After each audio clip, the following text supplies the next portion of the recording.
Queridos amigos, sejam bem-vindos ao canal Vida Espírita. Meu nome é Cristina Brito, este é o programa Projeto 15 Minutos, o Céu e o Inferno, e aqui, diariamente, à exceção dos sábados, nós estudamos por mais ou menos 15 minutos o quarto livro da Codificação Espírita, realizada por Allan Kardec, O Céu e o Inferno. Estamos na segunda e última parte desta obra, que trata dos exemplos. E nós estamos aqui no capítulo 6, onde Kardec nos traz casos de espíritos arrependidos, ou melhor, criminosos arrependidos, certo? Hoje nós vamos ver o caso de Benoist. Benoist? Não é assim que se fala, com certeza. Se escreve Benoist. Benoist. Mas como é em francês, deve ser Benoit, talvez. Foi recebida em Bordeaux essa mensagem em março de 1862. E é um caso interessante, porque esse espírito desencarnou há mais de um século daquela data. Vejamos aqui. Um espírito se apresentou espontaneamente, não foi evocado, ao médium sob o nome de Benoist. Vou falar como se escreve, ok? E disse ter morrido em 1704.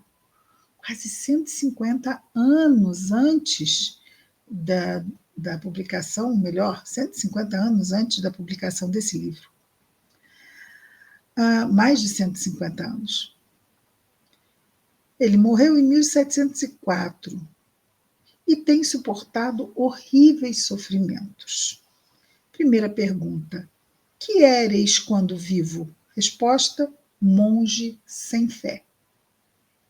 As pessoas não se aplicavam à vida religiosa apenas por vocação religiosa. Haviam outros motivos, e nós vamos ver aqui o caso do Benoist. 2. A falta de crença foi vossa única falta? Resposta: basta para arrastar as outras faltas. Aí nós vamos ver quantas outras faltas, por ele não ter fé, por não ser uma vocação, por ele não estar consciente dos seus compromissos diante de Deus sendo religioso, que tantas outras coisas ele fez de errado, não é? 3. Podeis nos dar alguns detalhes sobre a vossa vida? A sinceridade da vossa confissão vos será contada a vosso favor, não é? Resposta: sem fortuna e preguiçoso, eu escolhi as ordens religiosas, não por vocação, mas para ter uma posição. Inteligente, fiz para mim um lugar dentro do movimento religioso. Influente, abusei do poder. Vicioso, arrastei para as desordens aqueles que eu tinha a missão de salvar. Duro, persegui aqueles que tinham a coragem de censurar os meus excessos. Os meus superiores encheram-se com as minhas solicitações ou as minhas solicitudes. A fome torturou muitas vítimas. Seus gritos frequentemente eram extintos com a violência. Desde então, expio e sofro todas as torturas do inferno. As minhas vítimas atiçam o fogo que me devora. A luxúria e a fome insaciadas me perseguem. A sede irrita os meus lábios ardentes, sem jamais aí cair uma gota refrescante. Todos os elementos se obstinam contra mim. Orai por mim. 4. As preces que são feitas para os que morrem vos devem ser atribuídas como aos outros? Quer dizer, querem simplesmente que oremos como oramos para todos os que já desencarnaram? Resposta: credes que as vossas preces sejam bem edificantes. Elas têm para mim o valor daquelas preces que eu simulava fazer. Então, ele só fazia prece com os lábios, não é? Não com o coração. Não cumpri as minhas tarefas.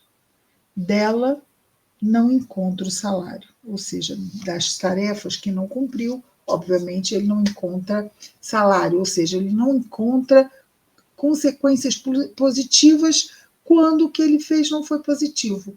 É causa e efeito, não é?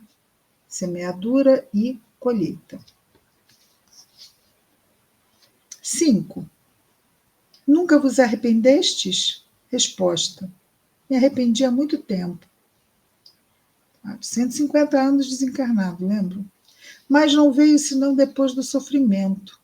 Como fui surdo aos gritos das vítimas inocentes, o Mestre, Jesus, é surdo aos meus gritos. Justiça. Então ele acredita estar padecendo de acordo com a justiça. 6.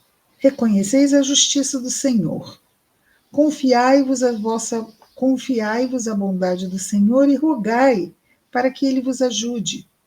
Resposta: os demônios uivam mais alto do que eu. Os gritos se afogam na minha garganta. Eles enchem a minha boca com um breu fervente. Eu fiz grande. Aqui, não. Eu fiz grande. Ele não tem coragem de dizer o nome de Deus. Eu fiz grande Deus. Ou seja, ele fez muita coisa errada, ele fez muita maldade. 7.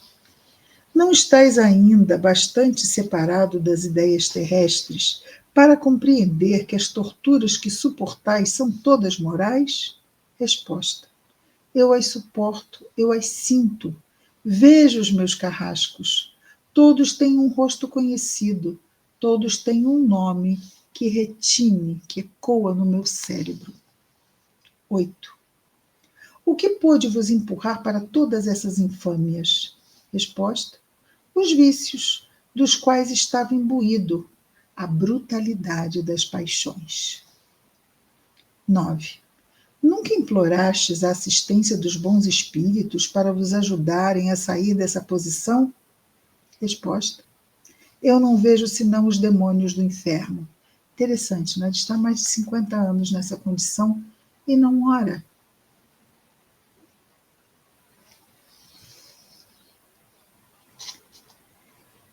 10. Ele se mantém à distância, não é? De Deus. 10. Deles, dos demônios, tinhas medo quando vivo? Resposta: não, nada. O nada era a minha fé. Os prazeres, a todo preço, eram o meu culto. Divindades do inferno não me abandonaram. Eu consagrei-lhes a minha vida. Elas não me deixaram mais. Desde a vida, ele está atrelado a esses espíritos inferiores. 11. Desde a vida, quer dizer, desde a encarnação, não é? 11. Não entrevedes um fim para os vossos sofrimentos? Resposta: o infinito não tem fim. É interessante, parece que ele foi induzido a ir ali pelos espíritos que ele não vê, os bons espíritos, para de alguma forma ser sensibilizado a buscar ajuda, porque ele se mantém afastado da ajuda por não acreditar nela. E se entrega sempre aos maus tratos desses espíritos inferiores há mais de 150 anos.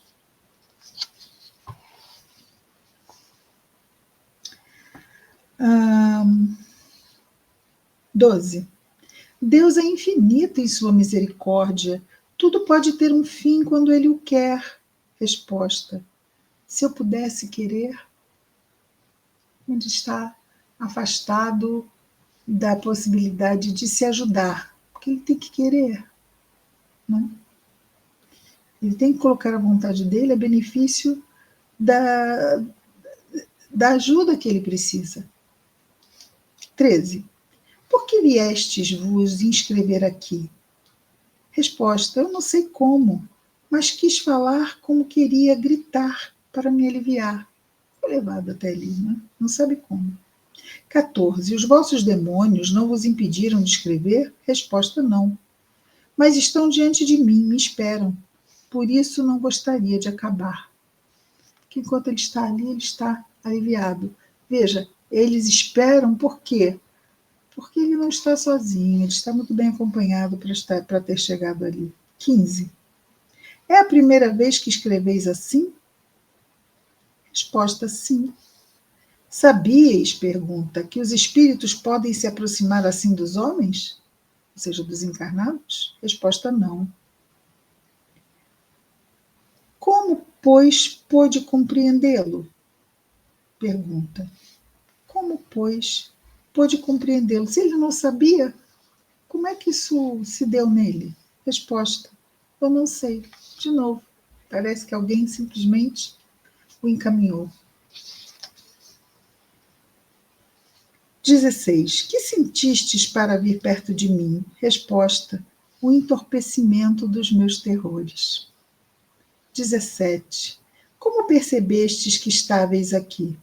Resposta: como se desperta, como se de repente despertasse e visse algo diferente, percebesse algo diferente. Olha que misericórdia maravilhosa, não é a misericórdia de Deus que o levou, enfim, para que ele pudesse despertar para pedir ajuda, sair daquele tormento em que ele se colocou pela culpa que ele sentia e pela falta de fé, não é, que ele tinha.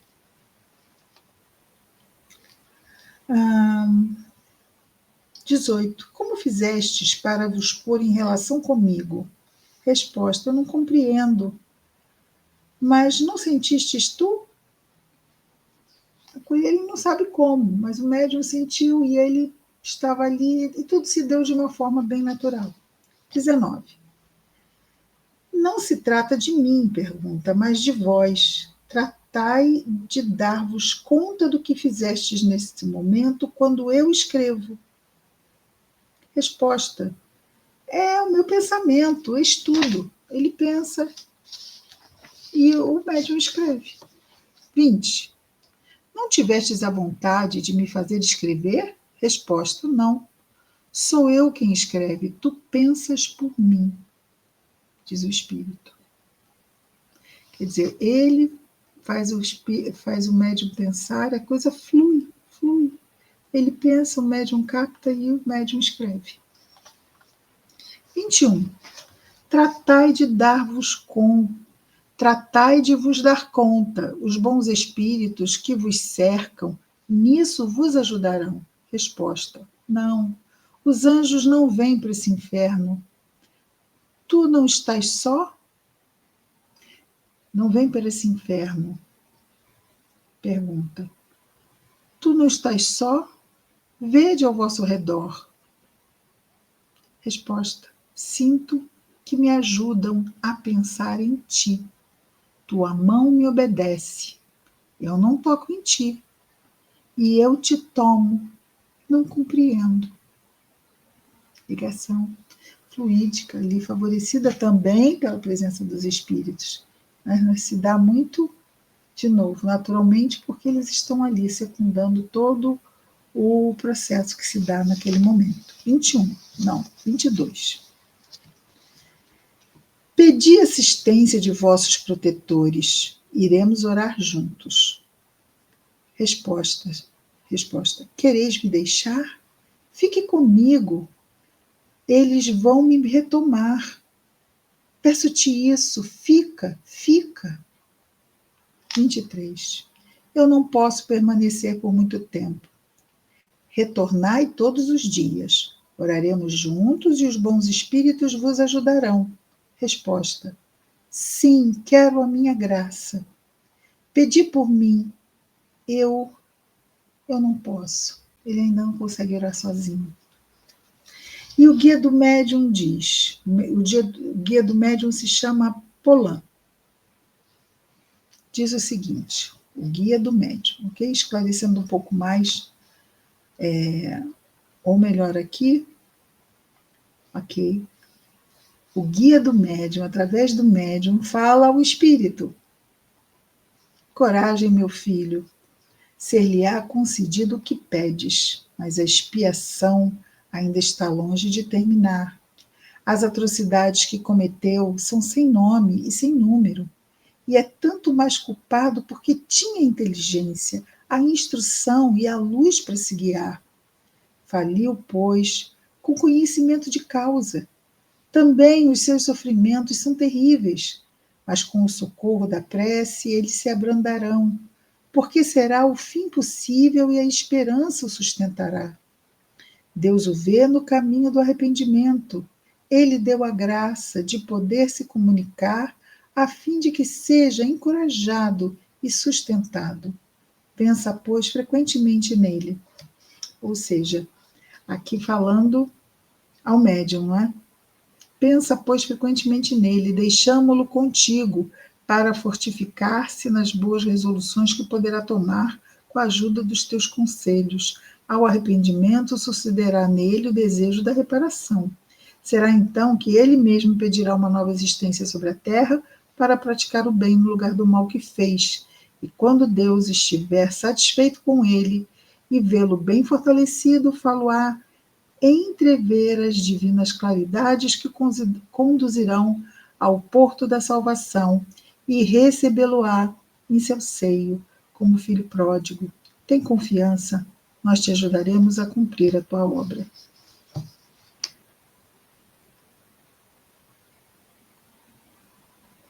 É interessante, parece que ele fala tanto com o médium quanto com o espírito. Então ele diz que vão favorecer que o espírito permaneça perto do médium, mesmo sem dar comunicação, para que ele vá ajudando o espírito com bons conselhos, pensamentos e preces. Aqui, Kardec termina com um comentário. Colocamos esse espírito entre os criminosos, se bem que não tenha sido atingido pela justiça humana. Ele cometeu muitos crimes, mas não foi pego pela justiça humana, ou seja, aqui do plano encarnado. Porque o crime consiste nos atos e não no castigo infligido pelos homens. Ocorre o mesmo com o espírito seguinte, que vamos ver amanhã. Muito bem, ficamos aqui então com este Benoist, ou Benoit, que mais de 50 anos sofrendo, até que por fim, por estar realmente arrependido, mesmo sem ter conseguido orar, foi levado para ser ajudado e começar o seu processo de reabilitação com a própria consciência. Amanhã estaremos de volta com mais um Projeto 15 Minutos, o Céu e o Inferno. Até lá, muita paz a todos.